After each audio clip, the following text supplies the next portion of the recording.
9 and verses 9 to 12.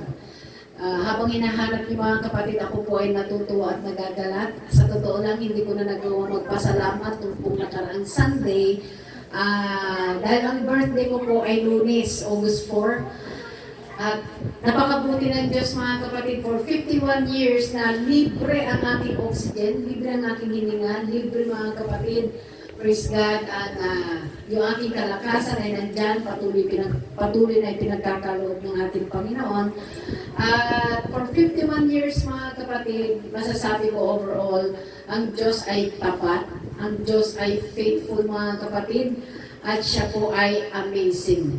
Amen? Praise God. So, tanungin niyo po yung inyong mga kagaya nila Sister Joy, ang Diyos po sa kanilang pamilya ay kumilos talaga. Amen? Talagang nakita nila yung kamay ng Panginoon kung paano sa sobrang hirap mga kapatid ay nandyan ang Panginoon nakaalalay sa kanila. Amen? Napaka-amazing ng Diyos. Praise God. At wala akong masabi mga kapatid kundi gamitin lang ako ng Panginoon. May kalakasan, may hininga mga kapatid ay paggagamit ko sa Panginoon ng aking buhay.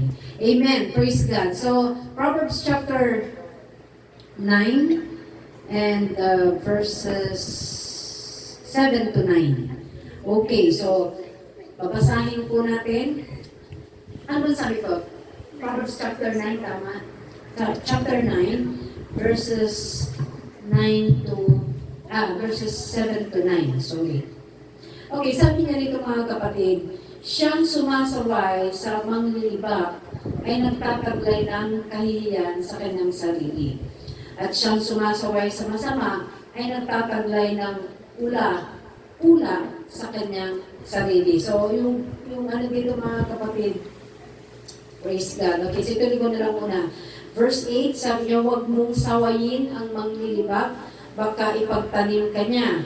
Sawayin mo ang pantas at kanyang iibigin ka. Verse 9, turuan mo ang pantas at siya'y magiging lalong pantas pa. Iyong turuan ng matuwid at siya'y lalago sa pagkatuto. Amen. Praise God. So tayo manalangin mga kapatid. Hallelujah. Dakilang Diyos, napakabuti po sa amin at naniniwala kami na sa mga oras na ito, kayo po ay nasa kalagitnaan namin. At alam ko po na kami po ay yung pinagkalooban o Diyos muli ng malinis na kaisipan at puso, Panginoon, upang malaya, Panginoon, na aming ma-receive ang iyong mga mensahe sa mga oras na ito.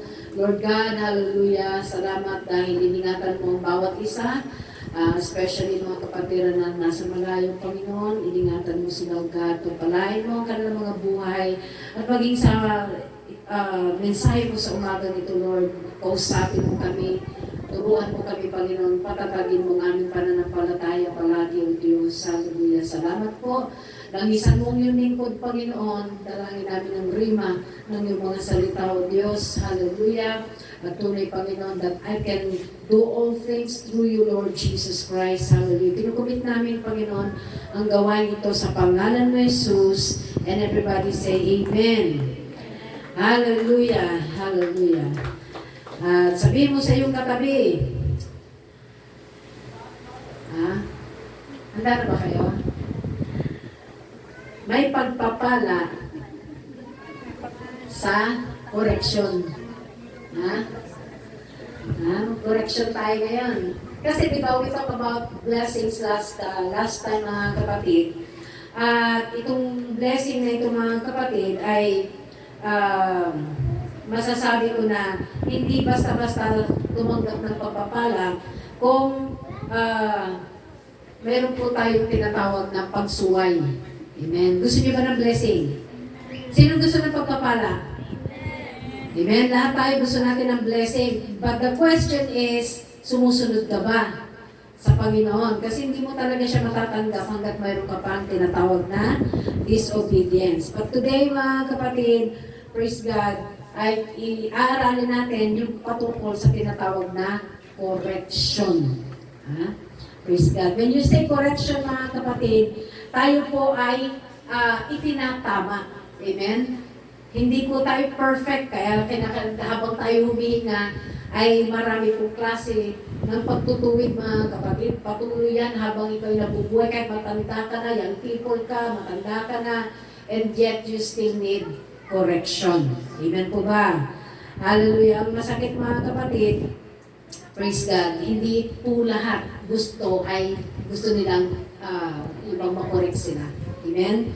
Praise God. Hallelujah. So, magmula mga kapatid, sa pagkabata, nagkaedad na tayo mga kapatid, praise God, sino sa inyo ang hindi nagkamali? Lahat, di ba? Pero sino ang hindi nagkamali? Si Jesus lang. Amen? Walang pagkakamali sa ating Panginoon. Praise God. We are human being mga kapatid na talagang tayo po ay laging mayroong pagkakamali. Amen? Praise God. At hallelujah. Pag hindi tayo na i-correct, pag meron ka nakita sa kapwa mo, nakita mo sila mga kapatid na may ginagawang di maganda, at ino-overlook mo lang, hinahayaan mo lang, ang tawag sa iyo ay, konsentidor. Amen? Praise God. Yung nakikita mo na mali na, and yet, hayaan ko lang mga yan. So, nagiging konsentidor. Amen. So, usually, ang mga parents, mga kapatid, praise God, na narito, ay mahilig mag-correct sa kanilang mga anak. Amen? Kasi ayaw mo sila mapahamak. Amen po ba, mga nanay na nasa likod? Diba, mahal mo ang anak mo kaya tinutuwid mo. Ganon din ang ating Panginoon, mahal mo yung anak mo. Amen? Praise God. Mahal tayo ng ating Panginoon, kaya napakaraming palo. Diba? Nakakatanggap tayo ng palo sa ating Panginoon. Praise God. Ang correction mga kapatid, praise God, ito po ay unang-una, nag-i-start una sa bahay. Amen? Sa bahay pa lang, nandun na mga kapatid yung tinatawag na pagtutuwid. Amen po ba?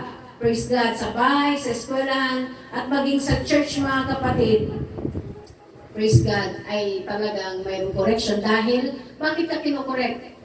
Dahil ikaw ay pasaway. Tanungin ka tabi mo, pasaway ka ba? Hello? Yan yung mga kapatid ang tanong, maraming pasaway, sa totoo lang. At dahil, alam niyo, minsan, pag sinasaway mo, hindi nakikinig, hinahayaan mo na lang minsan.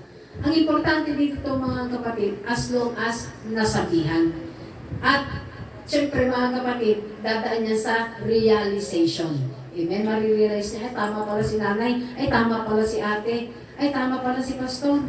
Mga kapatid. So, hanggat hindi ang isang tao mga kapatid, hindi niya nararanasan mga kapatid yung disgrasya, hindi niya nararanasan mga kapatid, they will continue. Pero, ang tawag sa kanila ay mangmang. Sa English ay, ano sa English? Foolish. Ito yung masakit, hindi lang ganun yung parang ang ganda pang pakinggan, foolish. Pero mga kapatid, ito yung brutal, stupid. Yun yung salita talaga mga kapatid. So, nakakalungkot mga kapatid dahil, praise God, maraming hindi talaga tumatalima sa pagsaway. Mga kapatid, ito yung mga bata, pasaway. Maya-maya nakita ko na, nandiyan siya, naghahabulan na. Pero alam nyo, huwag po kayong magsasawa na dalhin ang mga bata sa church. Kahit sila po ay magulo. Pero alam nyo, hanggat maaari, maganda na inaitatabi natin sila. Amen po ba? Yung anak namin, sa totoo lang, yan po ay isang leader. Leader po yung anak ko na yan. Kaya nung nakita ko yung leader, nandun yung mga follower. Nandun yung mga follower. Talagang kung ano yung ginawa ni leader, ginagawa din ng mga followers. Kaya sabi ko, halika, buti na nandyan si Ma'am Jen. Nagsawa na si Ma'am Jen sa kanila. Umupo na rin sa loob. Mahirap mag-alaga ng pasaway, especially sa school mga kapatid, kindergarten, grade 1, grade 2. Ang teacher, nagiging pasas na ang itsura nila. Matutuyuan. Bakit? Kasi sa sobra nilang Yung kapatid ko, yung kapatid ko ngayon, public teacher siya mga kapatid. Yung kanyang puting buhok, dumami na talaga. Kasi hawak na kinder. Ay, mga kinder. Pero sabi niya, kahit ang maganda sa bata, sabi niya, at ito naman yung talaga nangyayari, hindi sumasama ang loob nila. Kapag sila'y pinagagamitan ni teacher, kapatid, nandun pa rin, Mama, ayun, ano ba yung mga bata, parang talaga nga, sana ganun din yung mga matatanda pag pinagagalitan, ano? Yung bati uli. Ha? Hindi, pag pinagalitan mo, hanggang kamatayan, over my dead body, huwag na tayong magkita, sa impyerno na lang. Ano yung mga ganun? Ha? Yung nagkamatayan na, ayaw dalawin sa burol lang na, ayaw pang magpakita. Ha? Pero wag pong mangyayari naman sa atin yan dahil kapag tayo po ay namatay na mayroon po kayong kinimkim na sama ng loob, hindi kayo nakapagpatawad, sad to say, ang Diyos hindi ka rin pinatawad. Malinaw yun. Malinaw yun mga kapatid na nasa Biblia na kung hindi ka marunong magpatawad, mismo ang Diyos hindi ka niya patatawarin. Amen? Kaya, we need to exercise. Kailangan natin sanay ng ating mga sarili. Pag nagkamali, mamaya-maya lang. Okay na uli kayo. Mahirap yun. Kasi nanganganak yan. Halimbawa nag-away kayo. Halimbawa lang naman. Nangutang si Glenny kay Shara ng 20. Tapos sinigil ni Shara, nagalit si best friend. At ang sabi ni best friend, 20 lang, di ka makatulong.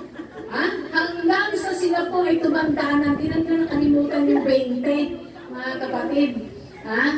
Kaya yun po yung pangit kapag konting diferensya lang mga kapatid ay hindi natin magawa na hayaan na natin.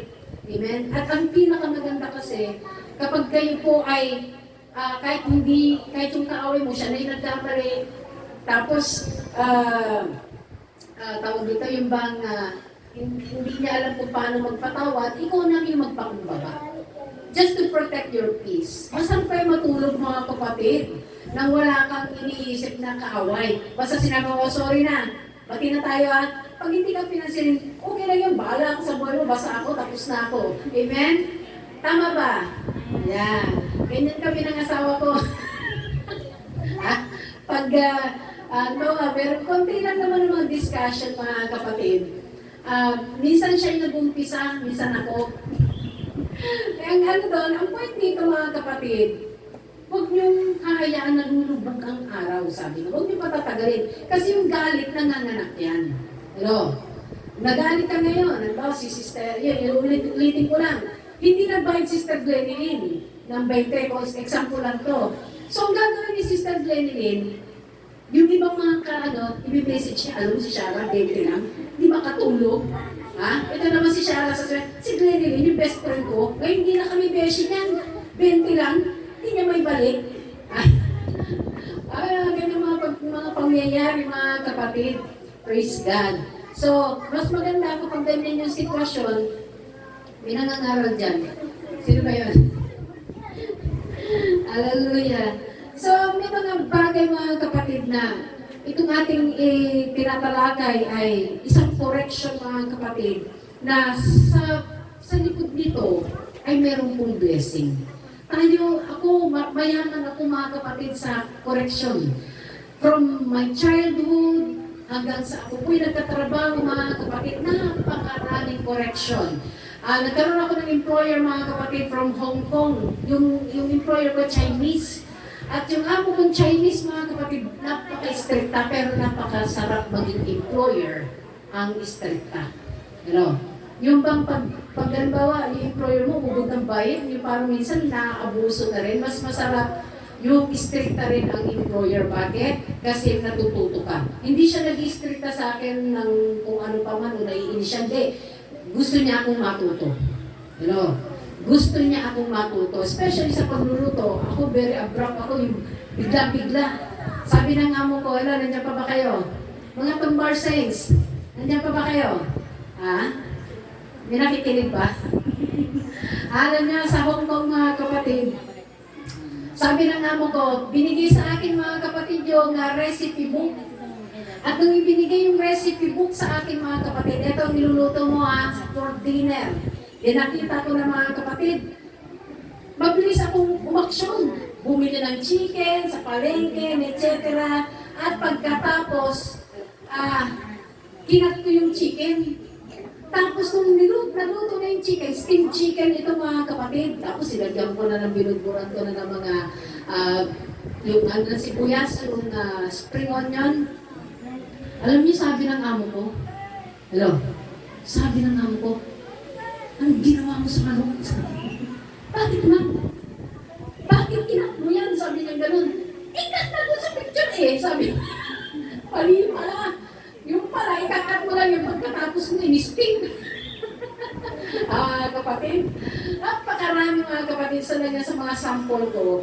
Pero mga kapatid, natuto ako na magluto. Kasi hindi ako marunong magluto Ang alam ko lang, balatong, pakbe, itlog. Yung mga alam ko lang, mga in-expert ko. Nung panahon ako ay dalaga, mga kapatid. Praise God. At nung dumating ako ng Hong Kong, doon ako nakasaba na iba-ibang recipe. 4 mga kapatid na iluluto. May soup, may soup, may gulay, may meat, mayroon siyang fish. 4 yan, every night 4. Alam niyo, sa 5 years ko sa Hong Kong mga kapatid, grabe pala na yung bang na-expert ko na. Alam niyo sa hello, dyan pa ba kayo? Sa resume mga kapatid, yung reference letter, napakaganda ng reference letter ko. Sabi ng ko dun sa reference letter ko, dati hindi siya marunong magluto. Ngayon, she became our chef. Kaya mga kapatid, huwag ka magtatampo. Huwag ka magagalit kung kinukorek ka ng amo mo. Amen? Doon sa correction ko rin mga kapatid, marami akong natutunan. At yung kapatid ko na sumunod sa akin, marunong magluto. Expert, pang-restaurant. Pagdating ng Hong Kong mga kapatid, sa Hong Kong kasi, bawal yung mayroong kang magic sarap at saka bechin. Bawal yun. Ang kailangan lang is salt and pepper. Yan lang. Hindi sila mahilig sa mga ganun. Ayaw nila ng mga preservatives na grabe. Alam niyo mga kapatid, yung sister ko, sabi ng amo ko, wala na ako dun sa Hong Kong, sabi niya, bakit mas masarap yung luto mo kaysa kay Sarah? Yung pala bumili ng magic sarap. At saka nilagyan ngayon ng bechin. Sabi ng kapatid ko, tumatawag, very excited. Alam mo, sabi niya mo, ikaw daw, bakit ko mas masarap yung luto ko kesa sa'yo? Ano ang ginawa mo? Nilagyan mo maraming bechin. Ayun, naku-hospital ngayon yung aking mga amo doon. Ay, yung isa, nagkaroon na ng tumor sa matres sa ginawa ng kapatid ko. Tuwang-tuwa yung kapatid ko kung papakain siya, bubudburan niya talaga ng bechin at saka magic sarap. Kaya alam niyo mga kapatid, tuwang-tuwa siya, pero hindi alam ng kapatid ko yung epekto. At saka yung hindi naman to sa sinisiraan yung kapatid ko, ayaw niyang magpakorek. Ayaw niya ng correction. Kaya yun yung mahirap mga kapatid. Diba? Feeling mo ikaw pa yung mas magaling sa amo mo. At saka yun, ayaw niya ng pag hindi niya feel na magluto, bahala kayong bumili sa labas, ganun katindi yung kapatid ko. Samantalang ako, pag hindi ko na kaya, let's say, meron akong karamdaman, meron akong sakit, dun lang ako nag-excuse sa amo ko. Pero yung kapatid ko, pag hindi niya feel talaga na magluto, bumili kayo sa labas. Amo ang dating. Amen. Praise God. Hallelujah. So, yan mga kapatid, there's a blessing mga kapatid when it comes to we are admitting our mistakes, nagkamali tayo. At yung minsan yung pagkakamali mga kapatid, praise God, sa buhay ng isang tao, ay meron din naman mga kapatid na kaya mo pa rin, yung maituwid yung pagkakamali. Amen po ba? Hallelujah. So, okay, yung pong pagkukorek mga kapatid, ito po yung naghuhulma sa ating buhay. Pag hindi ka tumatanggap ng pagkakamali mo, tandaan mo may epekto yan. Yung resulta ng di mo pagsunod, makikita mo yan. Amen? Mayroong isang example, yung isang bata mga kapatid, siya ay isang dalaga, at hindi siya nakikinig sa kanyang magulang. Talagang hindi siya palasagot sa magulang, nandyan talaga na pasaway. One time mga kapatid, itong dalagang ito, siya ay nakahanap agad-agad ng boyfriend in just 24 hours. Sila na. Hello? Sila na agad in just 24 hours. Ngayon mga kapatid, di na lang ngayon sa bahay ng kanyang mga magulang. Sa bahay nila, ito'y nangyari sa ibang bansa. So dinala itong mga kapatid, pumunta sila sa bahay nila, kasama yung lalaki na naging boyfriend niya. At alam niyo mga kapatid, hindi niya akalain, wala siyang kaalam-alam na ito pala ay drug addict. Pinatay ngayon yung kanyang nanay at tatay. At siya, nakita niya habang pinatay yung kanyang mga magulang, siya naman ay nakatakas at siya naman ang hinahanap. So yan yung epekto pag hindi ka talaga sumusunod. Pati pamilya mo, damay. Hello? Pero kapag ikaw ay masunuri, pag ikaw ay masunuri, nakikinig ka sa iyong mga magulang, pati magulang mo, napipreserve sila. Amen? Praise God. At alam nyo, sa ating paglilingkod sa ating Panginoon mga kapatid, marami dito, bago pa kayo nabaptize, marami matigas ulo dito. Huh? Hello? May kinakausap ba ako dito? Yung mahirap kang pasunurin. Ha? I remember mga kapatid, kilala natin si Brother Delmer, di ba? Si Brother Delmer, yan po ay bago tumanggap sa ating Panginoon, yan po ay laman ng inuman. Tama ba yun? Hindi na po siya hinahanap sa bahay. Dahil alam ng tatay niya, nasa inuman yan. Pero nang tumanggap yan sa Panginoon, praise God, binago ng Diyos, ay itong tao ito mga kapatid, ay nasa bahay na. Nagtataka na ngayon yung magulang, bakit nandito yun? Mayroong changes na nagaganap. Praise God.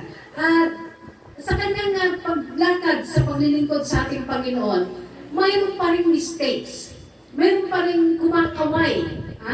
Kinawayan ng kaibigan si Brother Delmer at siya ay natuluyang makipag-inuman hanggang sa dumaan sila Shane. Ewan ko kung sino yung mga dumaan na yun. Hala, isusumbong kita kila pastor. Tapos, napaisip din si Brother Delmer na sabi niya, hindi dapat sa tao ako natatakot. Dapat sa Panginoon. From then, mga kapatid, he tried his best na mabago. Pinilit niya ang sarili niya, mga kapatid, na magbago. Dahil sa totoo lang, ang salita ng Diyos ang makapagbabago sa tao. Hindi tao ang magbabago sa iyo. Diyos talaga. Amen? Hello? Diyos talaga, mga kapatid, wala nang iba.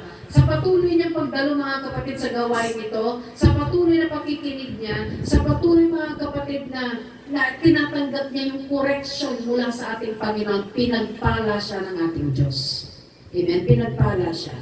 From siya ay pintor, hanggang siya, mga kapatid, ay nag-level up ang kanyang trabaho, naging testdaman, imagine, naging testdaman. At hindi na siya yung ganun nahihirapan. At ang kagandahan nun, nag-increase yung kanyang sweldo. Bakit, mga kapatid? Kasi mayroon siyang pagsunod sa Panginoon. Amen. Kaya kung ikaw ay tumatanggap ng mga correction, tandaan mo, may blessing si Lord sa iyo. It is not because you are being corrected dahil naiinis yung tao sa iyo, but because yung tao na nagkukorek sa iyo, mahal ka niya. Amen. Mahal ka ng taong ito. Praise God. Hallelujah. Palapakan muna natin si Lord. Praise God. Hallelujah. Meron pong tatlong klase ng pagtanggap ng correction. May tatlong klase. Una, mga kapatid, mayroong tao na pag tinatanggap niya ang correction, ito yung mga tao na tinatawag na low self-esteem. Ibig sabihin, steamer. Lang yung joke lang yan. Pag yung bang tinatawag, mga kapatid, na nagkakaroon siya ng feeling na parang nakukondem siya, o kaya feeling na wala siyang kwentang tao. Yung mababa yung tingin niya sa sarili niya. Pag kinokorek siya, parang, grabe pala yung ugali ko, ganito pala ako. Parang nanliliit siya. Ito yung low esteem. Okay? At yung pangalawa mga kapatid, praise God, ay mayroong tinatawag na mataas ang tingin sa sarili. Ayaw magpa-correct. Nakakala mo alam na niya ang lahat.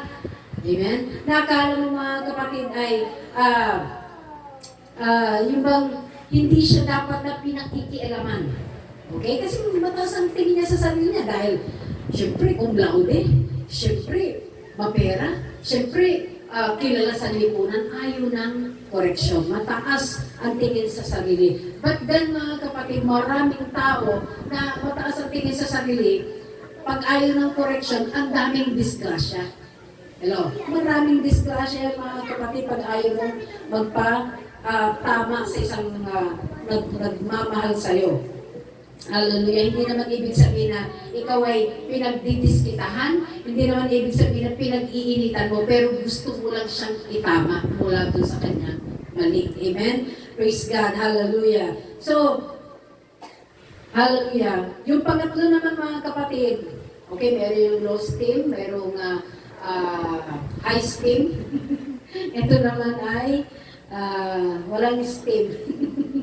So, pangatlo mga kapatid, pag kinokorek mo, itong tao ito, yung tumatanggap ng correction, ito yung tao na pag kinorek mo, ito yung mga tao na may takot sa Diyos. Alam niyang magpakumbaba at thankful pa siya sa'yo. Hello? Ganyan yung tama. We need to accept correction.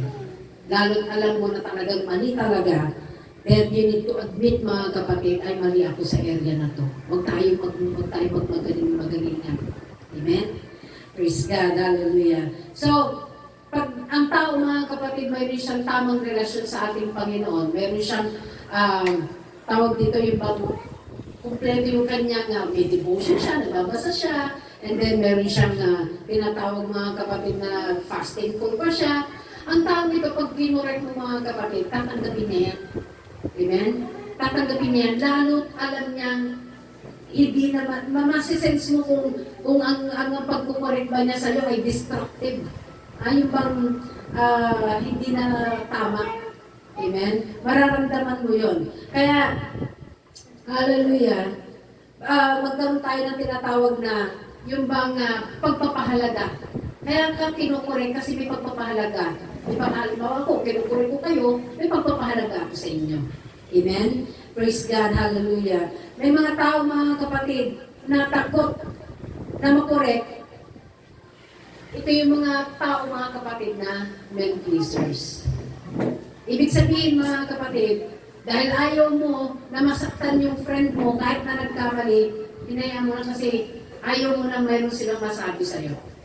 So, mali yun. Pag alam mo mali talaga, halimbawa, ulitin ko ulit, Sister Shara at si Glenny, total, mag-umpisa na kayo, kayo na talaga, hindi naman ako sa service. So, halimbawa, lalapitan ni Sister Shara, si Sister Glenny, at sasabihin niya, Beshi, yung bete ay okay lang naman na kailangan, kasi inutang mo, kailangan ko rin. At sana huwag kang masasaktan kung kinukuha ko na ngayong araw na to. Kasi usapan natin Lunes, dapat Lunes binalik mo. Ha? Dapat ang responsibility ay nga, Beshi, pasensya ka na ha. Kasi alam mo naman, nag-milk kasi ako eh. Ha? Kinulang yung ibabayad ko sa'yo kasi ha? Para hindi na lumala yung problema, kailangan tapusin agad. Amen? Hindi. Iba tanto ni, grabe ka. 20 lang. Para kung hindi ka babayaran. Maraming ganyan kaya. Ha? Maraming ganyan. Ang solusyon dito, para hindi ka singalin, huwag kang umutang. Tama ba? Huwag kang mangutang kung ayaw mong sinisingil ka. Yan lang yung solusyon dyan. Amen. Praise God. Hallelujah. Hallelujah. Hallelujah. So, from sa bahay, punta tayo sa trabaho. Okay? Pag sa trabaho, mga kapatid, syempre, yung employer mo, pinili ka niya, nakita niya yung sinubmit mo na resume, maganda ang iyong, maganda ang mga nakalagay doon mga kapatid. At syempre, kaya pinili ka niya. So, pinili ka niya, ini-expect niya, gagawin mo yung responsibility mo. Okay, number 1, bawal ang absent ng absent. Ano, yung mga absent. Siyempre, malulugi yung kumpanya kung lagi kang absent. Ikaw pa naman yung nasa larangan mga kapatid na nag-sell sa marketing o di kung saan mga kapatid. Bawal ang absent ng absent. Masisira ka doon mga kapatid. At bawal yung utang ka ng utang sa mga co-worker mo. Masisira ka doon. Amen. Hello? May kinakausap ba ako dito? Okay. So, syempre, inutangan mo si Maria, sinunod mo si Petra, isinunod mo si magkakaiba nga lang ng utang ako 100, bayaran ko next week. Tapos, yung ibabayad mo, doon sa inutangan mo ng una, kukunin mo dito kay Petra. Petra, pautang na ng 200. Ha? Tapos binayad mo doon sa una. Mga kapatid, masisira ang integrity mo. Yung tinatawag na dangal mo. Masisira mga kapatid. Kaya napaka-importante, as a Kristiyano tayo, kailangan mayroon tayong tinatawag na word of honor. Ano yung word of honor? Pag sinabi ngayon, pag hindi mo nagawa, ahead of time, sabihan mo na, pasensya na, hindi mo na ako magbabayad ng utang mo ngayon, kasi meron akong ganito, atraso.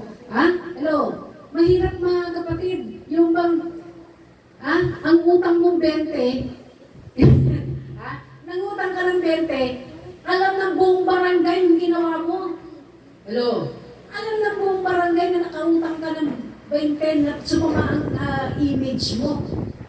Hello? So, yung mga kapatid, pag-ingatan natin, especially when we are a believer, na ang alam ng mga tao, tayo po ay talagang, alam niyo, pag yung mga tao ng believer, pag nalaman nila born again ka, nagbibihid sila, bigla-bigla. Kasi bakit? Ang amo ko, yung girlfriend ng amo ko, tawag dito, mahilig siya mag-swear, magbura. Pero pag ako ang kasama niya, minsan nabibigla niya yung pagmumura. Ay, sorry, Sarah. Ganun mga kapatid. Alam niya kasi na born again ako. Alam niya na tinuturo sa atin na bawal ang magmura. Hello? Bawal magsalita ng mga pangit na salita mga kapatid because your tongue is being created mga kapatid to worship God and to speak good things. Hindi nilikha ang dila mo para manira. Hindi nilikha ang dila mo para magmura. Hindi nilikha ang dila mo mga kapatid para manlait ng kapwa. Amen. Nilikha ang dila mo to worship God and just to speak good things, to speak positive words. Hello? Hindi pa ba kayo? Kaya tanongin mo yung katabi mo, nagmumura ka pa ba? Matatas. Yung pang talagang dire-diretso. Alam niyo po mga kapatid, when you are swearing, kapag ikaw ay nagmumura, you are speaking death. This is words of death. Ibig sabihin, yung pong salita na lumalabas sa bibig mo na mga negative, mga pangit na salita, yan po ang magdidirect sa buhay mo. Yan po yung magiging future mo.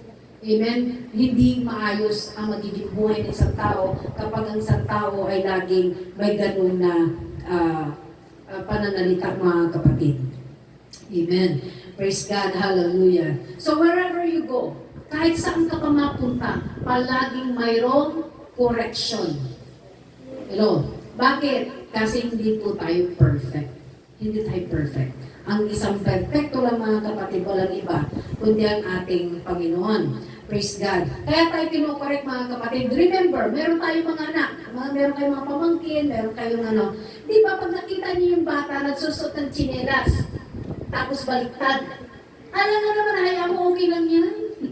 Okay lang yan. Pag malaki ka na, malalaman mo na kung paano magsuot ng tsinelas. Hindi. Dapat, bata pa lang, baliktad yung tsinelas mo. Di ba? Kinukorek mo na siya. Kasi ito yung sinasabi nga, train up a child in the way he should go. Okay? Tinitrain na natin sila. Praise God. Hallelujah. So, ganun din mga kapatid. Ito yung mga tinatawag na, yung mga nagkakaroon tayo tinatawag na mga wrong practices. Di ba? Ang bata, tinuturuan mo, o anak, dapat mag-toothbrush ka. Hindi mo sinasabi sa anak mo, anak, mahal ang toothpaste. Once a month ka lang, o kaya once a week ka lang mag-toothbrush. Di ba dapat ang bata, 3 times at least nag-toothbrush? Amen? So, kinukuret mo pa nga siya pag di mag-toothbrush siya, di ba? Paano mag-toothbrush? Yung anak ko, sabi ko, bakit yung ipin mo, naninilaw? Paano ka mag-toothbrush? Ganyan mama, ganyan lang. Ha? Ang proper mga kapatid is ganito, ganito, ganito.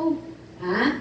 So, tinuturuan namin siya para malaman niya yung tama na dapat niyang gawin. So, we're being taught, dapat naliligo ka. Bago ka papasok sa school, dapat naliligo. Sino hindi naliligo rito? Pagpapasok sa school, malamig. Ha? Yung mga tamad maligo. Ha? Tinuturuan tayo na maging hygienic, yung talagang maging maayos, maging malinis. Maging malinis. Alam niyo ba, tayo po, tayo po ng mga Pilipino ay tinagurian sa buong mundo na pinakamalinis sa buong mundo. Bakit tinagurian na napakalinis? Kasi tayo, gumagamit tayo ng tabo. Uy, tayo lang ang may tabo sa banyo. Hindi ka usap ako dito. Pansinin ninyo yung ibang lahi. Tissue lang ang meron sa kanila. Tapos ang usapan. Alam niyo yung first time ko yun, sa Taiwan ako, first time ko nag-abroad sa Taiwan. Hinaharap ko yung tabo, walang tabo, merong tissue. Paano yun? Hindi ko alam ma-imagine. Yun lang ang gagamitin. Pero kung merong, hindi pa usang wipes ata noong mga panahon na yun eh. So, alam niyo mga kapatid, tandaan po natin na tayo po ay mga Pilipino, gustong-gusto po tayo ng mga foreigner. Bakit? Kasi mapapango tayo. Mapapango daw tayo mga kapatid. Imagine mga kapatid, maliligo lang sila sa gabi. Hindi sa umaga. Imagine papasok ka. Hindi ka naligo. Kaya maraming maanglit na mga foreigner. Maraming maanglit talaga. May deodorant, di alam gamitin ng deodorant. Ang yayaman pa naman nila, tayo nga, mayroon nga tayo, nakakabili tayo ng tawas. Basta mayroon lang maisalpak sa kilikili. Mga kapatid, dahil ayaw mo na mayroong ibang tao, sasakay ka ng bus, yung mga tao nakaganyan, no? Ang lakas ng power nito. Di nila kinaya, lalo pag, I remember na sa Manila ako, nung mga panahon na kadalagahan ko na naglalamyerda o kaya nag-a-apply abroad. Sa totoo lang mga kapatid, pag puro-puro na ang tawag na yung train? LRT. Yung LRT pa lang, hindi pa yung LRT. So, mga panahon na yung mga kapatid, siksikan talaga. Grabe mga kapatid, parang sardinas. Tapos meron yung nakbuman yan, ilan sila. Nakaganyan pa sila talaga. Hindi naman din nila maiwasan. Kasi syempre pag kumprem bigla mga kapatid, uunawain mo na lang. Uunawain mo sila kasi grabe talaga, hindi mo na kaya. Sana nauso yung face mask. Wala, hindi pa usong face mask nun eh. Sa ospital lang meron nun. Kaya mga kapatid, praise God.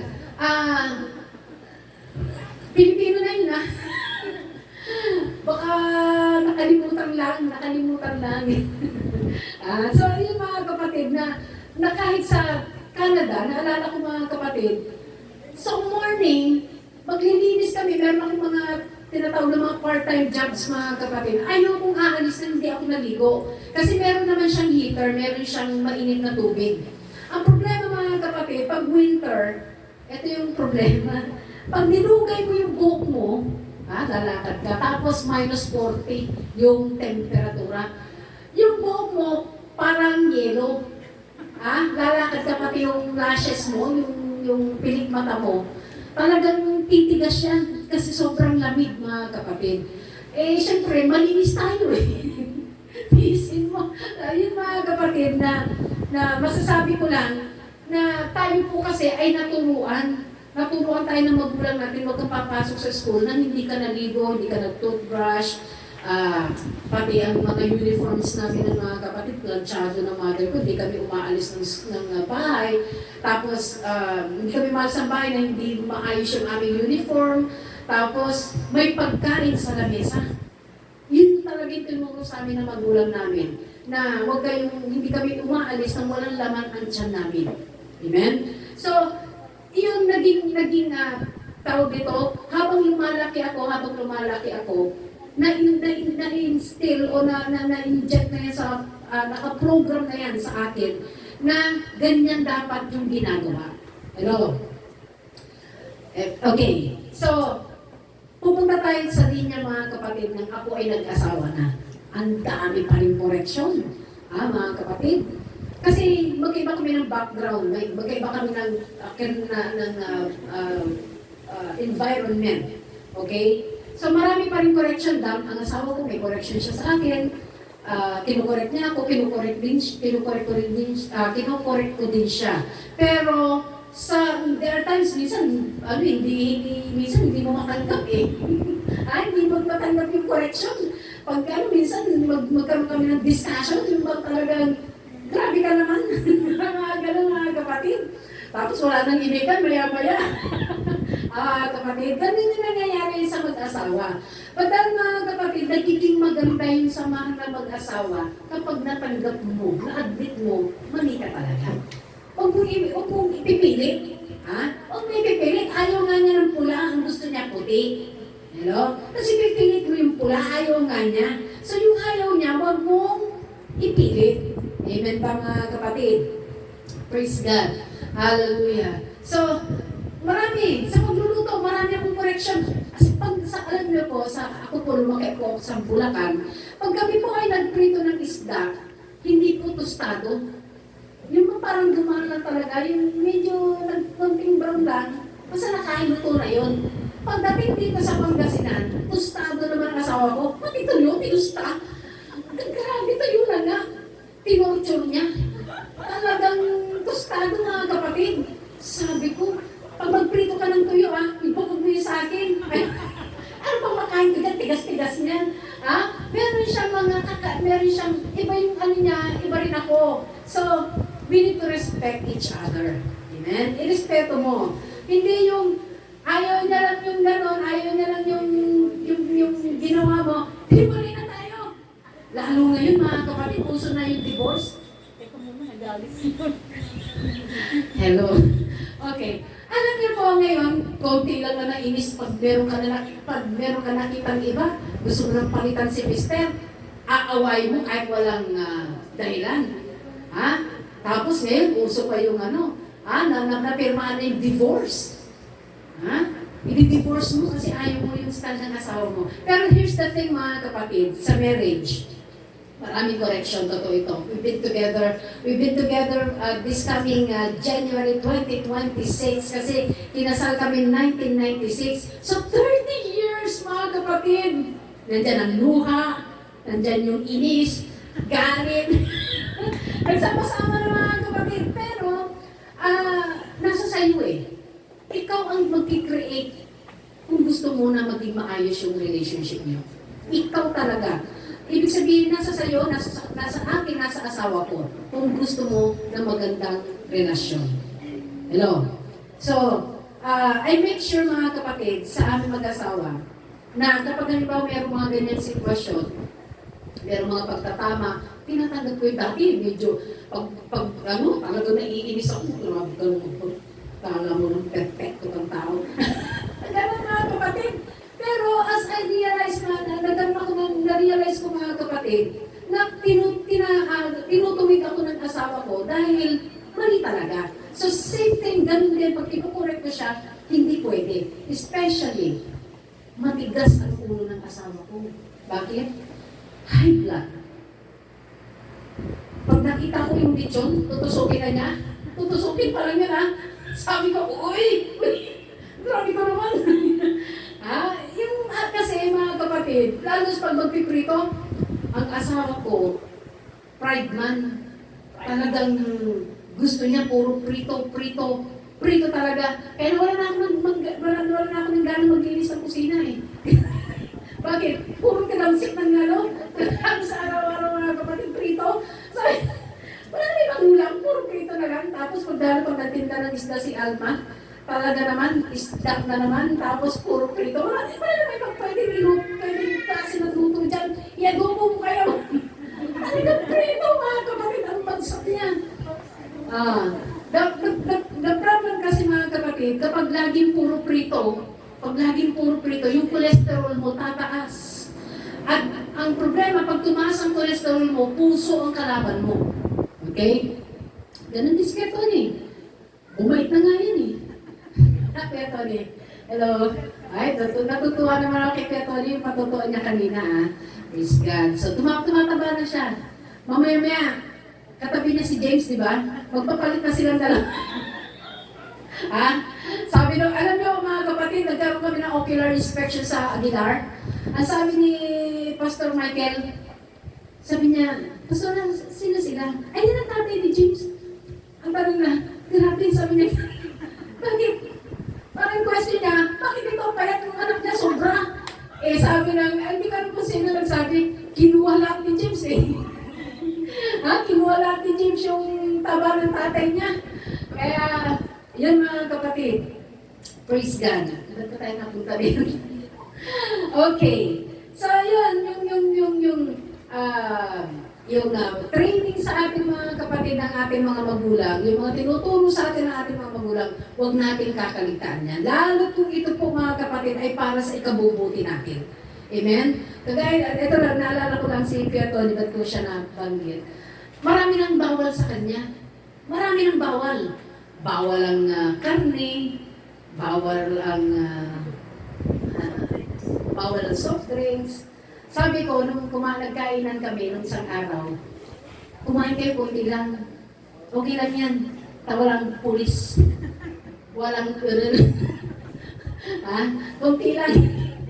Ang problema mga kapatid kasi, kahit ganoon, na kakain ka ng konti, pero there's still an effect sa katawan mo. Nung kumain siya nung birthday nung Sunday mga kapatid, ang kinakain na lang is yung pansit. Sa sobrang awa ng hipag ko, dahil siyang mga niluluto doon, siya nagsusunod ng yung kahoy, binigyan ng pata, sabaw. Ano pa ba yung kinain mo, Kuya Tony? Lahat na ata ng kinain na niya. Kinabukasan din na makalakad. Di makalakad. Yung awang-awa tayo. Yung panikakabawak niya. Ang lakad niya ganito kinabukasan na. Ganyan na yung lakad niya. Pero yung panikakadisgrasya niya. There are times mga kapatid, praise God, alam niyo yung tinatawag na yung cocoon ng butterfly, yung ano ba tawag dyan bago yung ano pa lang, yung mga science dyan. Larva? Caterpillar. Okay, caterpillar pa lang siya. Di ba nakagoob siya dun sa parang putik, yung lupa na nakamold na ganyan. Tapos ikaw naman nakita mo, ang ginawa mo ngayon, hirap na hirap siyang lumabas doon. Ang ginawa mo, sinira mo yung bahay ng mga kapatid, proseso pala yun. Hindi mo pala siya pwedeng basta-basta palalayasin doon, naawa ka na hirap siya na lumabas doon sa yung kanyang bahay na lupa. Tapos sinira mo, wala na, sira na yung proseso. Yung pala yung caterpillar na yan, kaya pala siya nandun mga kapatid, doon yung mag-i-start yung tinatawag na, hindi ko na maalala yung ganyan, may process yan. So, dahil tinulungan mo, ikinadisgrasya nung caterpillar, nung ano na yan. Amen? So, ganun din sa ating mga kapatid, praise God na sa buhay natin, sa pananampalataya natin sa ating Panginoon, na minsan nagkakaroon tayo mga kapatid ng nagtatampo tayo, meron tayong mga bagay na napagsabihan tayo, ayaw natin makinig. Minsan mga kapatid, minsan dinadaan na lang sa iyak mga kapatid yung iba. Ibang punong-puno na yung kanyang puso ng sakit ng loob, mga kapatid. Pero, tandaan natin, kung ito ay sa ikabubuti natin, kung ito, mga kapatid, ay para ikalalago natin, gawin natin. Amen? Pag sinasabi ko, dito maraming nasasaktan minsan pag nangangaral ako, lalo pag sinasabi ko na, yung bang, especially sa mga young people, sinasabi ko na, huwag kayong babangon ng tirik na yung araw. Mga kapatid, huwag ganun. Kasi, alam niyo mga kapatid, bakit natin ito sinasabi? Not unless na merong sitwasyon na nag-review ka o kaya ano. Pero yung halos araw-araw na lang, nandun ka sa higaan, alas 10, talaga may time yung oras mo, ang bangon mo, alas 10. Hindi ka pwede istorbo ni nanay, hindi ka pwede istorbo ni tatay kasi, ay, baka magalit. Takot na ngayon yung mga magulang. Mga kapatid, takot yung magulang sa mga anak. Kaya naman mga kapatid, para maiwasan na lang yung, di ba Nanay Joy? Para maiwasan na lang yung mga bumubuga. Yung parang dragon, si nanay. Lumalabas yung mga apoy. Mga kapatid. Tumatawa si Nanay Elena. Ganyan ba kayo, Nanay Elena? Para kayong dragon? Hindi. Hindi. Mabait pala si Nanay Elena. Mali yung mali yung issue. Mabait pala si Nanay Elena. Ayun. Praise the Lord. Okay. So, huwag tayong magtatampo kung tayo pinagagalitan ng mga magulang natin na ilagay natin ng sistema.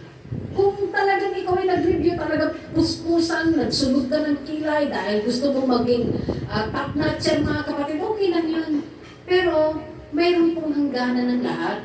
Huwag pong laging napupuya tayo dahil meron tayong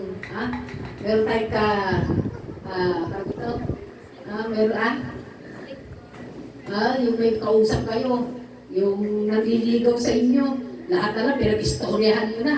Lahat na lang, nasabi mo na sa jowa mo. Hindi pa jowa, nanliligaw pa lang yun. Hindi lalo pag jowa na. Kapatid, hallelujah. Tapos, ang sweet-sweet ninyo sa telepono. Lahat, nasasabi mo yung talagang mga very flattery, very flowery words. Tapos, pag inutusan ka ng nanay mo, ingalan mo nanay mo. Sana nakikita ng nililigawan mo yung ugali mo. Sister Glenny rin ulit. Sabi na nga, ay, napakabait pala ni Glenny, sabi na nililigaw. Pagkatapos, nung minsan, nagkaroon tinatawag na random inspection. Pumunta sa bahay, nakita ngayon si Sister Glenny rin. Pinagagalitan yung nanay. Nadismaya ngayon nadismaya yung manliligaw. Ganito pala to. Ang bait ko pa naman sa nanay ko. Naku, baka mamaya ganito rin tratuhin ito yung nanay ko. Siyempre magdidismaya. So, sa totoo lang, wala namang ganito dito sa Amazing Grace na ganyan. Di ba? Meron ba? Wala. Wala dito niyan. Sa ibang church meron yan. Di ba? Bakit tatlo na lang kayo dyan? Nasaan yung iba? Mga kapatid, lumabas po kayo sa kusina. Yan pong kusina, hindi po yan ang sacred place nandito po. Paki-check nyo nga po sa likod kung ilan na po yung tao sa kusina. Kasi ang allowed down po dyan sa kusina ay only 2 person. Hindi po lahat ng person ay nandoon. Amen. Praise God, hallelujah. So, alam nyo, meron akong napansin. Ako, napag-observe ako Meron tayo dito na isang, di ko na i-mention, pasensya na Sister Glenny rin sample ka lang naman. Meron akong na-observe dito na young people, na pag tumawag ang kanyang nanay, hindi niya sinasabing, grabe naman kayo, saglit lang naman kami dito, hindi niyo pa kami napagbigyan, leave niyo naman. Hindi, very unor-unor. Unor-unor ang atong to. Nabibilin. Nabibilin.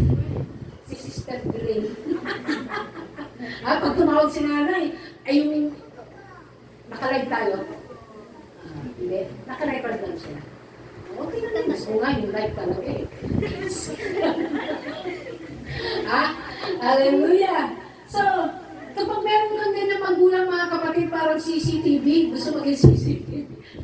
Kita lahat yung ginagawa ginagawa ng anak, kung ano ginagawa ng anak, baka nililigawan na yung anak o nakipag-date na sa iba. Kaya mga kapatid, praise God, ang na-observe ko mga kapatid, marespeto sa magulang. Kahit na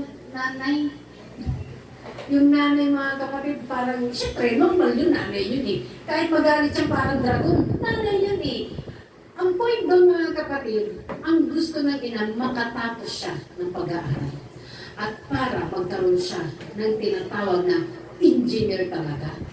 Hindi pwede yung engineer pula-pula. At saka sayang naman yung mga binayad ni Sister Belen para lang masungkit mga kapatid ang Bachelor of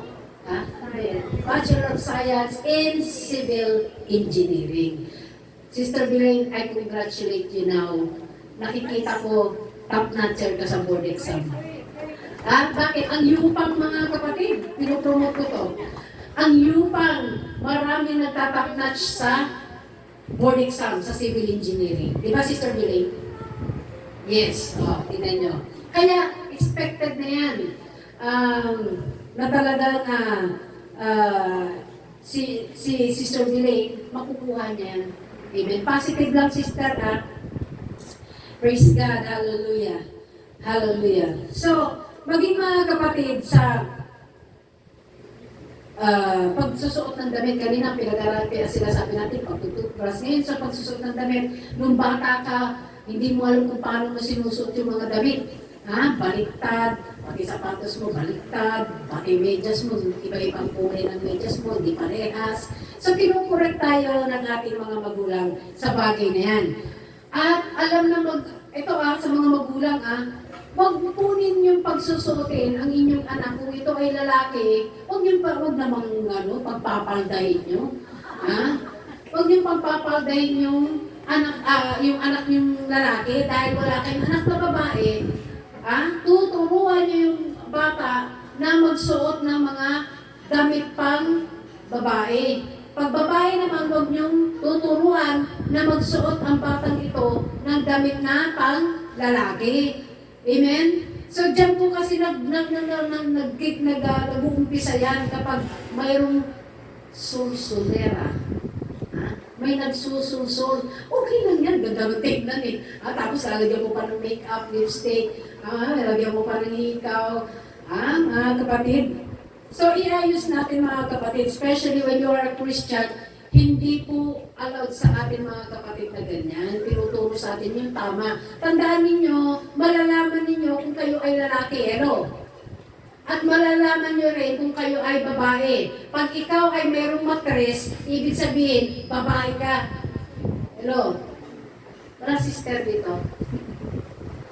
Hallelujah. Tama ba mga kapatid? Tinuruan na tayo ng ating Panginoon, pero sadyang ang tao ayaw magpa-correct. Praise God. Kagagalit pa, pagagalitan mo, tutuwid mo nagagalit. Hallelujah. Okay. So, dito mga kapatid, dito, medyo, yung oras natin. Ang laman ng correction mga kapatid, ito yung mga laman ng correction. Number 1, discipline. Number 2, rebuke. Number 3, reproof. Ano yung reproof mga kapatid? Ito yung pagtutuwid. Amen? Ito po mga kapatid ang nilalaman ng tinatawag na correction. Praise God. Hallelujah. At ang minsan, ito yung pagdisiplina, marami pa rin mga Pilipino, pag kumain ng something, nasa bus, nasa jeep, kumain ng candy, pinaglagyan, yung balat, itatapon na lang mga kapatid sa karsada. Ito po yung isang bagay na pinractice ko sa sarili ko.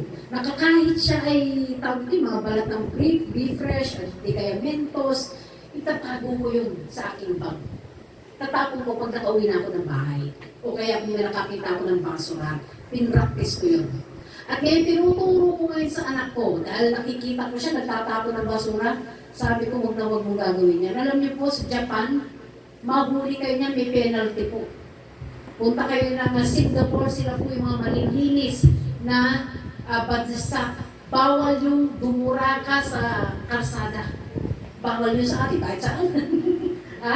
bawal yung umihi, especially sa mga lalaki, kung saan basta nakakita ng poste, pader, huli ka ron, makukulong ka. Ha? So, pinapaunahan ko na kayo, kinakailangan disiplina. Ang mga tao sa Japan, very disciplined people sila. Maging sa Singapore, mga kapatid, disiplinado ang mga tao. Kaya tayo mga Pilipino, i-practice natin. Amen. I-practice natin yung pagiging madisip. Alam niyo po, dumaan kami ng pauwi na kami rito sa kanto. Bigla mga kapatid, yung mga pinagkainan ng McDonald's, yung isang supot na basura, itinapon lang ng ganyan mga kapatid. Ang sakit sa kalooban ko, kasi ayaw ko yung ganon. Ayaw ko makakita ng ganon mga kapatid. So, yun po, yung tinatawag na hindi mga naturuan. Kaya mga kapatid, praise God, turuan natin yung ating mga maliliit natin kasi kakalakhan nila yan. Especially using the pedestrian lane. Sino rito ang gumagamit ng pedestrian? Hindi nag-jaywalking. Ibig ko sabihin mga kapatid, pag pedestrian, safe ka dun. At pag may bumangga sa'yo at dumaan ka sa pedestrian, may bumangga sa'yo, magpapayag sila. Whereas, tumawid ka, wala ka sa pedestrian, tutas mo. Kawawa ka. So, i-practice natin mga kapatid na dumaan sa pedestrian. Huwag lang, sa gabi naman kasi wala na, alam nga naman, ang layo mga kapatid. Tapos wala naman mga sasakyan, tapos dinaanan mo pa yung pedestrian. There's something in you. Pag talagang busy, mga kapatid, gamitan niyo ng pedestrian. Especially pag diyan rush hour dyan sa Lingayen, matindi ang mga sasakyan, talagang pedestrian ang kailangan mo. Kasi in case na nagkaroon ng problema, nabangga kayo, nasa pedestrian kayo, pwede silang mag-penalty. Sa Canada mga kapatid, pedestrian lane, may dumadaan, pag may dumadaan dyan, tapos tinuloy mo pa rin, $500 agad ang bayad mo. Malaki. Amen? So, ganun mga kapatid. Praise God. Tapos yung mga alam kung anong galing na pag nasa highway, tapos may mga tinatawag na traffic lights. Tapos alam mo nang magre-red. Tinawid mo pa, beating the red light mga kapatid. Ay matindi rin ang penalty niyan mga kapatid. So, maraming disgrasya mga kapatid kapag we violate. Marami tayong violation. Marami pong tinatawag na kamote rider. Sino yung mga kamote rider? Alam niyo ba yung kamote rider? Alam niyo? Alam nila.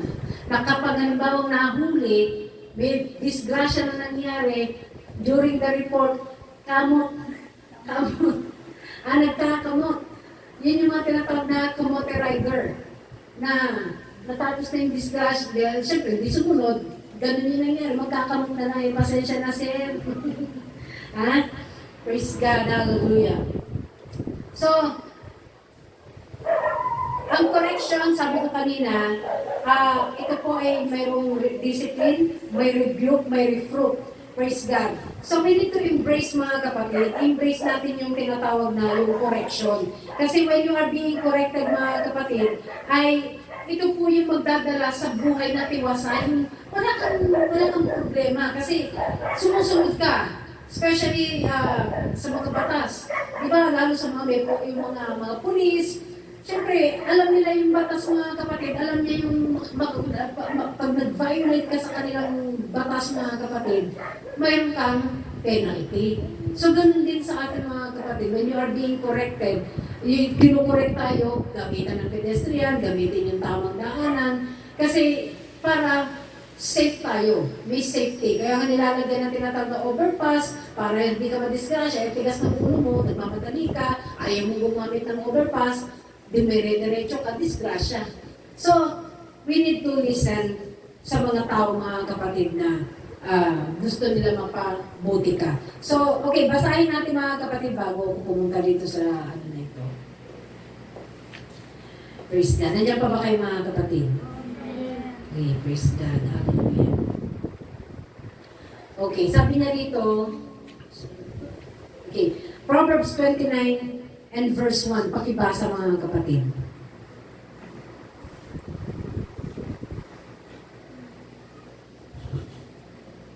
Okay, nakakita pakibasa niyo na para mabilis tayo kasi Okay, Sister Shana. Ang susunod, Proverbs 14:12. Proverbs 29 verse 1, ang madalas na masaway na nagpapatigas ng kanyang liig, biglang babali at walang kagamutan. Amen. Praise God. So, ito po, it prevents us from harm. Kapag tayo po ay nakikinig sa mga payo, especially sa payo ng mga matatanda, mga kapatid, makinig tayo. Amen. Proverbs 14:12. Nakita niyo? Okay. May daan na tila matuwid sa isang tao, ngunit ang dulo niyaon ay mga daan ng kamatayan. Amen. Praise God. Ito po yung kanina na sinabi ko kanina, na mayroon yung dalaga na siya po ay ayaw niyang magpakorek, ayaw niyang makinig sa magulang. Ang nangyari, hindi siya nakinig. So, nakipag-boyfriend siya sa isang lalaki na hindi niya kilala ng lubos. Within 24 hours, naging sila na. So, hindi niya akalain na ito pala ay drug addict. Lagi siya sinasabi ng magulang niya na huwag kang makikisama sa mga ganyan, na mga kailangan alamin mo muna. So, hindi siya nakinig mga kapatid, pati pamilya niya nadamay dahil itong drug addict na to, pinatay ang kanyang mga magulang. So, ito po yung itong babae na ito, akala niya okay yung ginagawa niya. There is a way that seemeth right. Akala niya okay lang. Pero hindi niya kalain, yung dulo pala nun, kapahamakan. Amen? Nagdisgrasya pati ang kanyang mga pamilya. Okay mga kapatid. So, in reverse, pag ikaw yung masunurin, pati pamilya mo, malalayo sa kapahamakan. Amen? Praise God. So, sabi nga, pag hindi ka model sa iyong anak, do not expect, mga kapatid, na ganun din yung gagawin. Yung sabi nga, kung ano yung tinanim mo, aanihin mo rin. So, kung ang anak mo, may anak ka, tapos gusto mo na, what do you call this, yung bang, gusto mo mga kapatid na yung bata ay lalaki na may takot sa Diyos, dapat sa iyo mismo makikita yun. Dapat ikaw mismo, ikinukorek mo yung bata pa lang, kinukorek mo na. Kasi pag lumaki yan mga kapatid, na bugbog sarado ng salita ng ating Panginoon, lalaki yan mga kapatid na alam niya yung gagawin na niya. Kasi hindi lahat ng panahon kasama mo ang bata. So, may salita ka, naaalala niya. Kaya lagi namin binibili na yung anak namin. Nasabi namin na, halimbawa, magkakasama kami, biglang nawala kami sa paningin niya. So sinasabihan namin siya, kailangan alam mo yung telephone number, alam mo yung address, alam mo yung dapat alam mo yung pangalan namin para madali niya kaming yung kung may guardia o security guard, madaling maibalik yung bata. Amen? Praise God. So binibinin lagi. Praise God. Hallelujah. So, ang number one na kailangan mo, para hindi ka laging kinukorek. Napakasakano kasi mga kapatid pag lagi kang kinukorek, na parang ganito, lagi na lang may correction. Ang solusyon para ikaw ay hindi laging kinukorek, magbasa ka ng salita ng Diyos. Hello? Magbasa tayo. Kasi ito mga kapatid, napakarami kang matututunan dito, especially in the book of Proverbs. Bakit? Ang Proverbs mga kapatid, ito po ay sinulat ng isang pantas o matalinong tao na walang iba kundi si Solomon. Siya po ang sumulat ng Book of Proverbs. So kung gusto mong tumalino, sabi nga ni Pastor Ed Lapis, gusto mong tumalino, magbasa ka ng Book of Proverbs. Yan lang. Kasi ito po ang magtuturo sa iyo kung paano mabuhay. Tuturuan ka dito. Amen. Praise God. Hallelujah. So, balik tayo mga kapatid. Kailangan babad ka sa salita ng Diyos. Kasi pag walang salita ng Diyos sa iyo, walang di mo alam kung tama pa ba o mali na yung tinatahak mo. So tayo namumuhay tayo mga kapatid according sa salita ng ating Panginoon. Amen? May magulang tayo mga kapatid, they are not believers. Hindi nila alam ang salita ng Diyos. Pero ikaw na nakakalam ng salita ng Diyos, praise God, ikaw yung lalakad sa katuwiran. Ikaw yung magtuturo sa kanila ng tamang daan. Amen?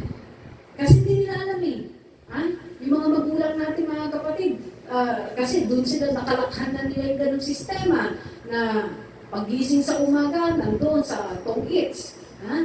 Nandoon mga kapatid na kung anong ginagawa nila. So, ikaw na nakakilala sa Panginoon, ikaw magre-remind sa kanila. Amen. Nakalagay dito, kompleto ang dito sa Biblia. Pamumuhay mo, pananalita mo, babantayan mo lahat eh. Gusto mo ng blessing, di ba? Sinabi ko nung nakaraan, life and death are in the power of tongue. So, ito pong ating inaaral dito sa church mga kapatid, ay para sa atin, kung gusto mo guminhawa ang buhay mo, kinakailangan meron tayong gagawin. Amen? Gusto mo ng pagpapala, i-declare mo. Di ba sinabi ko sa inyo, declaration lang ang susi. Laway lang ang puhunan. If you are saying na gusto mo tumaas ang grade mo, gusto mo mag-cum laude, gusto mo, etc. Madali lang yan mga kapatid. I-declare mo. Wala kang baon. Sabi mo, but my God shall supply my baon. Hello? Yun lang ang kailangan mo. Kasi di ba sinabi ko sa inyo last week na when you speak the word of God, naka-back up yung salita ng Panginoon, madaling sagutin ng Diyos. Doon kumikilos ang mga anghel kapag mayroong salita ng Diyos. Pero pag nagsasalita ka lang ng walang back up ng salita ng Diyos, walang mangyayari. Kasi ang mga anghel, makikinig lang sila kapag may back up ng salita ng Diyos. Hello? Diba? Pag diba, si Sister Belen, civil engineering, pag walang back up yan, mahihirapan ka, diba? Sister. Hindi ka basta-basta maging contractor o kinakailangan may back up. So, ganun din mga kapatid sa salita ng Panginoon, kailangan mayroong backup. If you want to live a very good life mga kapatid, kailangan may backup ng salita ng Panginoon. Tandaan natin yung salita ng Diyos.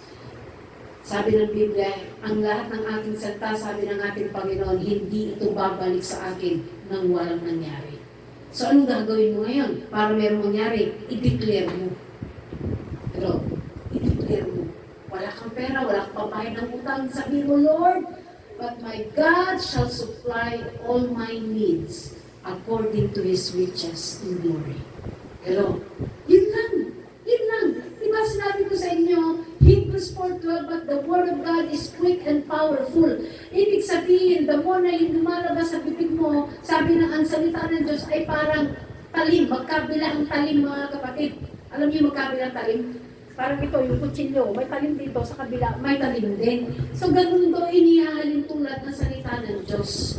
Na kapag nagsalita ka ng Word of God, lumabas sa bibig mo mga kapatid, nagiging very effective siya. Hindi mo lang siya nakikita. Pero may nangyayari. In the spiritual realm, may nangyayari mga kapatid. Amen. Ano ba meron kang karamdaman? Ito lagi ko itong sinasabi, masakit ang tiyan mo, masakit ang ulo mo. I-declare mo agad, Lord, I am healed. In Jesus' name. By your stripes, I am healed. Kailangan sinasabi, hindi iniisip lang. Hello? Mismo si Jesus Christ, ulitin ko na naman ulit. Mismo ang ating Panginoon, sinabi niya, it is written. Hindi inisip lang ni Lord. Nung sinabi ni Satanas, gawin mong bato, ay gawin mong tinapay ang batong ito. Hindi inisip lang ni Lord na, but man shall not live by bread alone. Hindi sa isip, binigkas talaga ni Lord. Hello? Alam niya yung tinatawag na, tawag nito yung, paano magmamanifest ang isang bagay. Kailangan binibigkas. Hello? Nagkakaintindihan po ba tayo? Hallelujah. Kaya kung wala kang alam sa salita ng Diyos, paano na? Wala kang i-declare. Wala tayong alam eh. So, kinakailangan minimemorize. Kaya yung mga young people natin dito, kayo ba nagme-memorize? O baka sagot nyo sa akin, kailangan pa bang i-memorize yan? Kinakailangan nagme-memorize tayo kasi pag wala tayong alam sa salita ng Diyos, hindi mo alam kung ano panglalaban mo doon sa mga nangyayari sa buhay mo. Problema sa pera, problema sa asawa, problema sa mga anak. Wala kang alam na scripture na pang-back up para doon sa problema mo. Amen? So kaya tayo tinuturuan na mag-memorize. Kasi sa pag-memorize mo ng salita ng Diyos, doon po mga kapatid, nagkakaroon ng tinatawag na manifestation. Okay? Naintindihan po ba natin? O nagugutom na kayo? Praise God. Hallelujah. So, ano daw? Wait ko na, nagugutom na ba kaya? Wait ko na si Sir Lane. Okay. So, huwag kayong matakot na i-correct ang isang, i-correct yung mahal mo. Ha? Huwag kayo, sino dito takot? I-correct ang anak. Ha? Dapat di ka takot. Dapat talagang, kasi mahal mo, gusto mo matuto siya. So, pag takot kang i-correct ang anak mo o ang kaibigan mo, di kaya yung mga mahal mo sa buhay, takot kang i-correct, ang mangyayari sa'yo, ikaw ay compromise. Nakikipag-compromise ka na. Kasi hindi mo sila makorek eh. Amen? Hallelujah. So, ito yung mga tao, mga kapatid, na takot mag-compromise. Ito yung mga tao, mga kapatid na, ibig ko sabihin, ito yung mga tao, mga kapatid na nakikipag-compromise na lang. Kasi bakit sila nakikipag-compromise? Because wala silang devotion. Wala silang tinatawag, mga kapatid, na prayer life. At hindi nila nararanasan mag-win ng kaluluwa. Pag ayaw mo na ang mahal mo sa buhay, ayaw mo silang mapunta sa impyerno, pagsasalitaan mo sila. Amen? I am so blessed and talagang masaya ako, mga kapatid, dahil si Sister Pam, nandun yung desire niya talaga na ang kanyang mga pamilya, lahat sila ay makakilala sa Panginoon. Sabi niya, wala akong ibang hinihiling sa Panginoon kundi yung buong pamilya ko. Sama-sama kami na maglilingkod sa Panginoon. Ganon yung desire. At nakikita natin yung bunga. Nandito na si Sister Yam, yung kanyang mga hipag. Amen. Mamaya-maya kasunod na yung mga asasawa. Amen. Praise God. Desire yun eh. Kung mayroon kang desire, mga kapatid, dali ng pamilya ninyo, amen? Desire nyo talaga, meron kayong ardent, sabi nga, ardent desire, na talagang nag-aalab na gusto nyo dalhin sila dito, mga kapatid. Praise God, idaan nyo sa prayer. Huwag nyo silang kakalimutan. At sakit isipin, ikaw ay ligtas, kumusta ang pamilya mo. Yun yung naranasan ko. Kasi, I became a soul winner, mga kapatid. Ang dami kong dinadala sa church, mismo pamilya ko, hindi ko madala. Parang sakit ko yun, mga kapatid. So, nag-start ako kahit mga kapatid na, pero bago ako nag-start, mga kapatid, na nanalangin ako sa Panginoon, Lord, magbigay ka ng opportunity, paano ko may sisingit ang salita ng Diyos. Magbibigay siya talaga si Lord. Magbibigay siya ng way para ma-share mo yung pamilya mo. Pumunta po kami dyan sa Lingayen. I think kahapon ata yung unong isang araw. Hindi ako nahihiyang magpamigay ng tracts. May mga tracts, nasa mga tracts natin. May mga nagtitinda, binibigyan ko sila ng tracts. Amen. Tapos nakita niyo sa babae, uy, Amazing Grace! Ay, saan po yung ano yun? Kasi meron po kami natin ng Amazing Grace din. Saan po yan, sabi ko? Sa Dagupan. Ay, iba po yun sa amin, dito lang po kami sa Baroko. Sabi niya, umaattend ako dun eh, sabi niya. Hindi ko gusto niyo matindi kayo sa amin, kako. So, doon nag-uumpisa, mga kapatid, na kapag ikaw ay hindi mo akalain yung tao pala na yun, naghahanap pala ng church. Pero, hindi mo alam na backslider pala yung binigyan mo, nabuksan yung isip nila, ay, dati ako umaattend ng church eh. Ha? So yung kakabutan mo, mga kapatid, huwag kang mahiya, iabot mo lang. Nanay, matanda sa akin. Nanay, habang natitinda kayo dyan, pag walang bumibili, magbasa kayo, sabi ko. Ganun lang kasimple. Kukunin nila, mga kapatid. Basahin nila, hindi nila basahin, sa kanila na yun. Kasi bakit? Time will come na tayo tatayo sa judgment. Titingnan ni Lord kung ginagawa mo talaga yung Great Commission. Ano yung Great Commission? Mag-akay ng kaluluwa. Hindi ako nahiya. I am not ashamed of the gospel of Jesus Christ. Ito po yung mga kapatid na tawag dito, si Paul sa New Testament, hindi siya nahiyang ipanaral. hindi niya kinakahiya ang pag-share ng gospel. So sana sa ating mga kapatid, lalo sa inyo, subukan ninyo.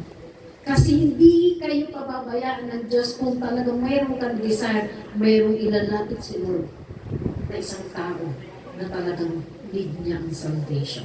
Marami na ganyan ang ginawa ko mga kapatid.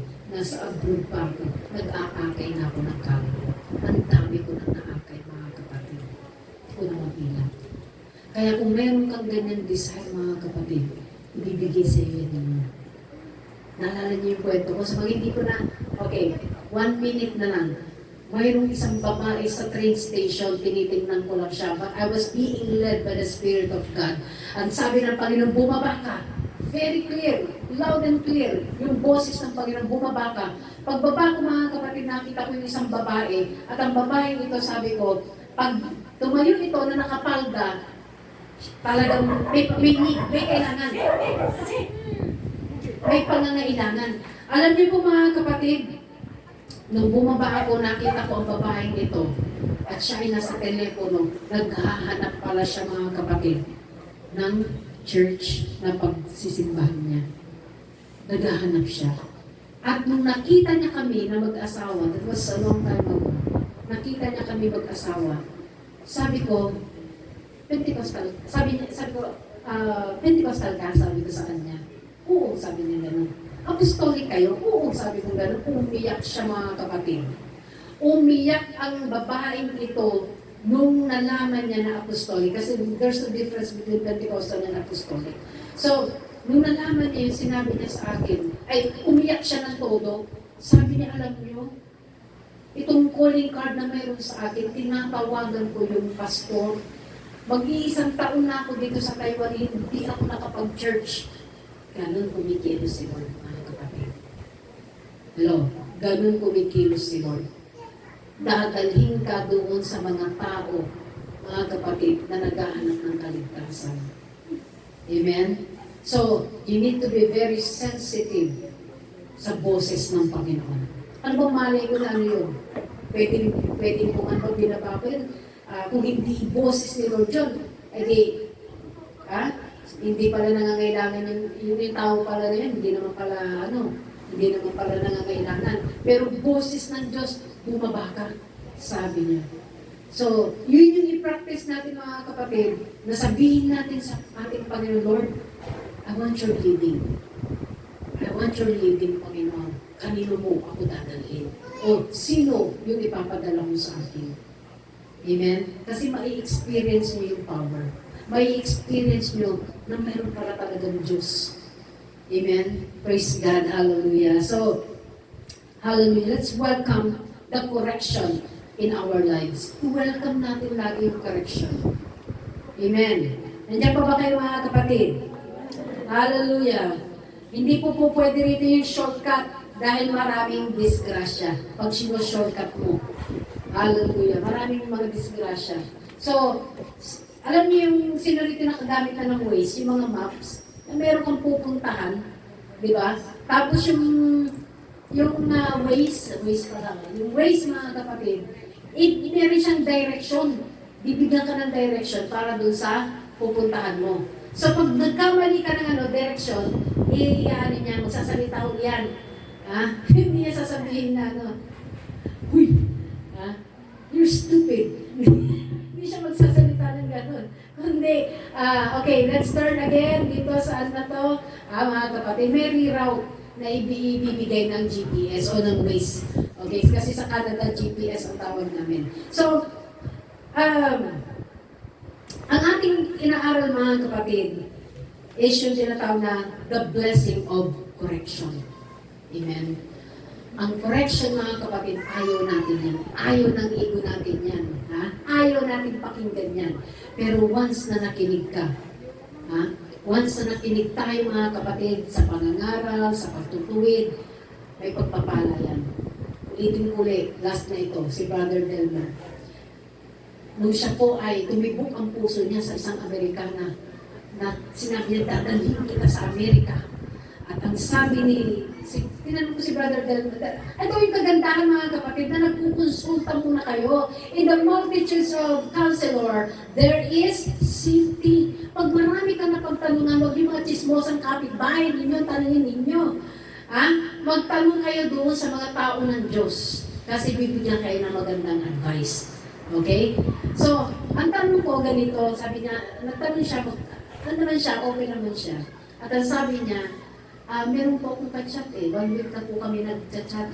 Ibig sabihin na fall in ka na. Oo, gano'n na nga po. Kasi, tawag dito, very flowery. At magaganda yung sinasabi talaga. Mai-inlove ka talaga. Talaga mai-inlove ka doon sa sinasabi ng foreigner, mga kapatid. Ni Apam. So, nung na-inlove na siya, sinabi niya sa akin, sabi niya, meron po akong ikukonsulta. Nung kinonsulta niya mga kapatid, ang una kong tanong, nakikita mo ba yan? Nag-video call ba kayo? Sabi niya, hindi po eh, sabi niya. Tapos nung mga kapatid, sabi ko, tigilan mo na yan. Tigilan mo na yan kasi ganyan din yung mga na-encounter ko, na mga kakilala ko, na ganyan yung nangyari. At alam mong ginawa, pinarahan lang siya.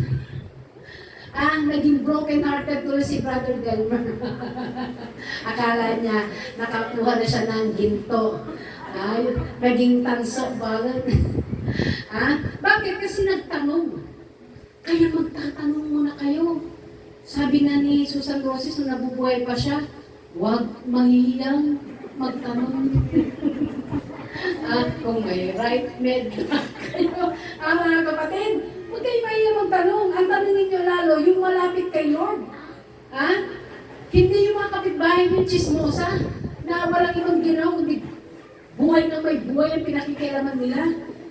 Yung mga taong walang Diyos, mga taong walang pananampalataya sa Panginoon. Ang lapitan ninyo yung tao mismo ng Panginoon. Amen? Kasi magiging maayos yung advice nila sa iyo. Amen po ba? Praise God. So listen, we need to listen, we need to hear correction mga kapatid, na itutuwid tayo dyan at napapabuti tayo.